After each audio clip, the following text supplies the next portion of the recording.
Ito sila ang mahilig sa mga hula. Tapos yung mga hinuhulaan nila ay tapos na.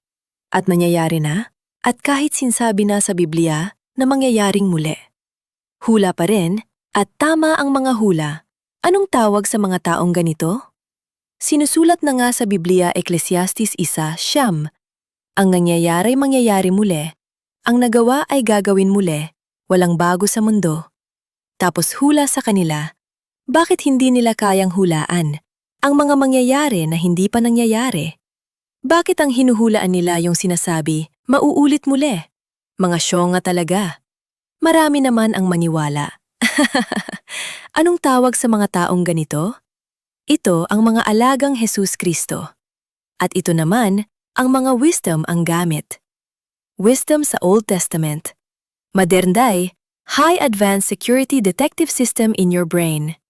Ito sila, hindi mahilig sa hula, kundi talino ang gamit.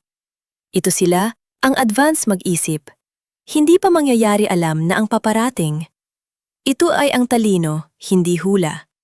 Alam nyo na ang kaibahan sa woman and the serpent? Ang woman at serpent, iisa lang yan mga trililing ang gumabago sa nakasulat. Alam mo naman si Kristo kinukuha ang hindi sa kanya. Ulitin ko ito. Si Kristo ay magnanakaw, kinukuha ang hindi sa kanya.